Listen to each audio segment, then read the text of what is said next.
अब बात करते हैं हम मेरी डेली दिनचर्या के बारे में कि मैं सुबह कितने बजे उठता था, क्या करता था पूरे दिन में जिससे मेरी पढ़ाई इतनी अच्छी होती थी।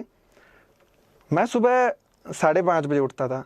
मेरे से पढ़ाई होती थी वो दिन में होती थी। मैं एक रात में पढ़ने वाला या रात्रिचर प्राणी नहीं रहा हूँ। उसके बाद में एक चीज़ मेरी फिक्स होती थी, सुबह उठने के बाद में डेली एक्सरसाइज करनी होती थी। इसका मतलब ये नहीं है कि आप 2 घंटे जिम जा रहे हैं या कुछ भी कर रहे हैं। आप अगर 15 मिनट एक इंटेंस एक्सरसाइज करते हैं तो वो आपके बॉडी की सर्कुलेशन को बहुत तेज कर देती है। अगर बॉडी का ब्लड सर्कुलेशन अच्छा होगा तो हमारे माइंड को ज़्यादा ऑक्सीजन मिलेगी और हमारा माइंड पूरे दिन अच्छे से वर्क करेगा। उसके बाद में आपको एक हेल्दी ब्रेकफास्ट लेना है। हेल्दी ब्रेकफास्ट का मतलब है कि बहुत से लोग बहुत ऑयली चीज़ें खा लेते हैं, बहुत हैवी ले लेते हैं। लाइट सा ब्रेकफास्ट जिसमें फ्रूट्स हों, ड्राई फ्रूट ले सकते हैं, मिल्क ले सकते हैं। उसके बाद में अगर आप चाय कॉफ़ी कुछ भी पीना चाहें तो वो पी सकते हैं। आपको ये अच्छा सा ब्रेकफास्ट करना पड़ेगा। उसके बाद में मेरा शेड्यूल होता था कि मैं रोज़ सुबह 7 बजे लाइब्रेरी पहुंचता था। ये मेरा फिक्स था, मतलब 5-10 मिनट ऊपर नीचे हो सकता है, लेकिन जनरली ट्राई करता था कि 7 बजे से पहले पहुंचूं। 7 बजे लाइब्रेरी पहुंचने के बाद में मैं मेरी स्टडी स्टार्ट करता था। उसके लिए एक मैं आपको अप्रोच बताना चाहूँगा। 50:10 रेशियो होता है ये अप्रोच है। इसमें क्या होता है कि आपको 50 मिनट पढ़ाई करनी होती है और 10 मिनट का आपको ब्रेक लेना होता है। ये ब्रेक इसलिए क्योंकि साइंटिफिकली प्रूवन फैक्ट है कि अगर आप पढ़ाई करते हैं तो लगातार 1 घंटे से ज़्यादा आपका दिमाग थोड़ा एग्जॉस्ट हो जाता है। तो आपको करना है 50 मिनट पढ़ाई करनी है, ये स्टडी, और ये आपका ब्रेक हो जाएगा। अगर आपको लगता है 10 मिनट ज़्यादा ब्रेक है तो 55:05 ये स्टडी होगा और ये आपका ब्रेक हो जाएगा। ये अप्रोच से अगर आप पढ़ाई करेंगे तो डेफिनेटली एक आप 3 घंटे लगातार पढ़ रहे हैं तो शायद आप 180 मिनट पढ़ रहे हैं, लेकिन इसमें आप 150 मिनट्स पढ़ के भी ज़्यादा चीज़ें पिक कर सकते हैं। आपके दिमाग का IQ ज़्यादा रहेगा, आपका दिमाग ज़्यादा पिक करेगा चीज़ों को।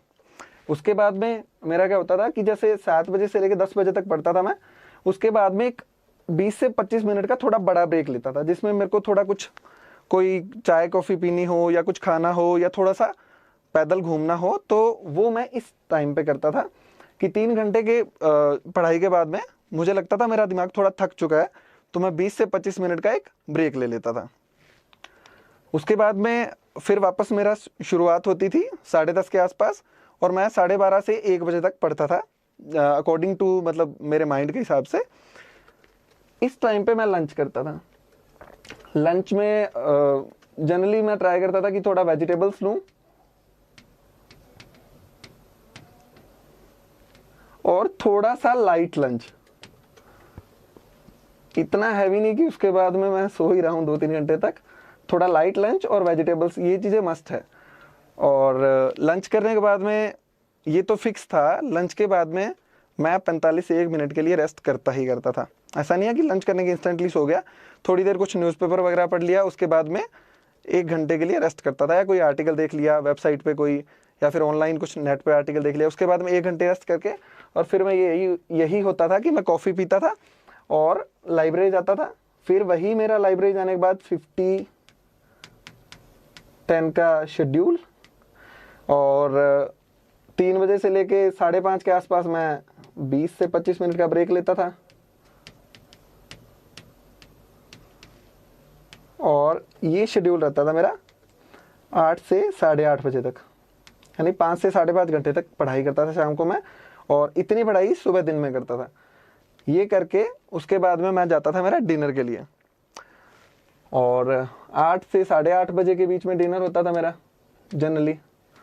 और डिनर के बाद में यूजुअली मैं पढ़ाई करने का नहीं हूँ, लेकिन 1 घंटा थोड़ा जो दिन में पढ़ा है उसको थोड़ा रिवाइज़ कर लेता था, या फिर जो भी कुछ नया लग रहा है, जैसे करंट में कुछ चीज़ें पढ़नी है, कोई आर्टिकल पढ़ना है, तो वो रात को डिनर के बाद में ट्राई करता था कि वो पढ़ लूँ, या कुछ लिखने का ट्राई करता था।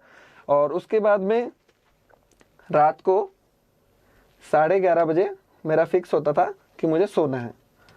ट्राई करता था कि इसमें फ्लक्चुएशन ना हो, क्योंकि अगर आप सोएंगे नहीं तो सुबह उठ नहीं पाएंगे 5:30 पे। तो इसमें ±15 हो जाता था कि कई बार 15 मिनट पहले सो जाता था, कई बार 15 मिनट बाद में सोता था। तो ये मेरी डेली की रूटीन रहता था, डेली की दिनचर्या रहती थी। पढ़ाई कैसे करनी है, कैसे कंटेंट यूज़ किए थे मैंने, कौन कौन से रिसोर्सेज का सहारा लिया था, वो सब नेक्स्ट वीडियो में मैं बताऊंगा। तो लास्ट में नोट 2-3 चीज़ें हैं जो मैं बताना चाहता हूँ आपको। सबसे ज़रूरी चीज़ रेगुलर एक्सरसाइज। आप कुछ भी कर सकते हैं एक्सरसाइज में। आप एक कार्डियो सेशन कर सकते हैं, आप मेडिटेशन कर सकते हैं, या फिर कुछ भी। अगर आप जिम जाते हैं तो मेरे हिसाब से अगर ज़्यादा से ज़्यादा 30 मिनट्स से ऊपर की एक्सरसाइज ना करें तो सही रहेगा, क्योंकि फिर आपका बॉडी में पेन रहता है। और उसके अलावा एक हेल्दी डाइट।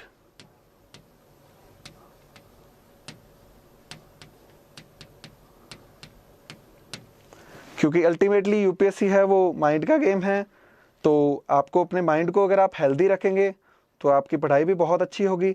और अगर आप बहुत ही ख़राब डाइट ले रहे हैं तो डेफिनेटली इसका असर आपकी पढ़ाई पे भी पड़ेगा। तो 2 चीज़ें सबसे ज़रूरी है, पढ़ाई तो करनी ही करनी है, उसके अलावा एक आपको रेगुलर एक्सरसाइज करनी है और एक हेल्दी डाइट आपको रखनी है। और अगर आप ये तीनों चीज़ें रखते हैं, कार्डियो, मेडिटेशन और हेल्दी डाइट, तो डेफिनेटली आपकी पढ़ाई बहुत ज़्यादा बूस्ट हो जाएगी। आप अपनी पढ़ाई में मतलब क्वालिटेटिव जो डिफरेंसेस होते हैं वो देख सकते हैं। ये मैंने खुद ने देखा था।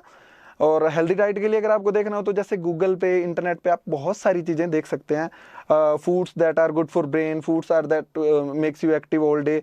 इस टाइप से अगर आप कुछ लिखते हैं तो आपको बहुत सारे फूड मिल जाएंगे, उसमें से कुछ चूज़ कर लीजिए according to your interest, according to जो भी आपको सही लगता है वो फूड आप कर सकते हैं। बहुत ज़्यादा कॉस्टली भी नहीं होते। तो ये सब चीज़ें एज ए स्टूडेंट लाइफ मैंने फेस की है। तो मेरे हिसाब से सबसे ज़रूरी चीज़ है कि आप ये तीनों चीज़ें करें, तो आपको पढ़ाई में बहुत फ़ायदा मिलने वाला है।